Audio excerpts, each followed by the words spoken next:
Subscribe to our channel by clicking the subscribe button. Click the bell button and enjoy the latest uploads.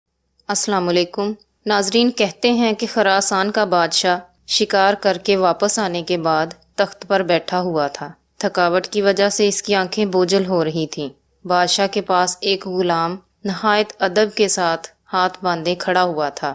بادشاہ کو سخت نیند آئی ہوئی تھی، مگر جب بھی اس کی آنکھیں بند ہوتی ایک مکھی اس کی ناک پر بیٹھ جاتی۔ نیند اور بے خیالی کی وجہ سے بادشاہ غصے سے مکھی کو مارنے کی کوشش کرتا ہے، لیکن اس کا ہاتھ اپنے ہی چہرے پر پڑتا ہے اور وہ جاگ جاتا ہے۔ جب 2-3 دفعہ ایسا ہوا، بادشاہ نے غلام سے پوچھا، تمہیں پتہ ہے کہ اللہ نے مکھی کو کیوں پیدا کیا ہے؟ اس کی پیدائش میں اللہ کی کیا حکمت پوشیدہ ہے؟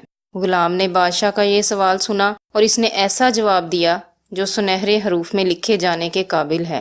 غلام نے جواب دیا، بادشاہ سلامت، اللہ نے مکھی کو اس لیے پیدا کیا ہے کہ بادشاہوں اور سلطانوں کو یہ احساس ہوتا رہے کہ بعض دفعہ تمام تر طاقت ہونے کے باوجود ان کا پورا زور ایک مکھی پر بھی نہیں چلتا ہے۔ کہتے ہیں کہ بادشاہ کو غلام کی یہ بات اتنی پسند آئی کہ اس نے غلام کو آزاد کر دیا اور اپنا ہی ایک مشیر مقرر کر لیا۔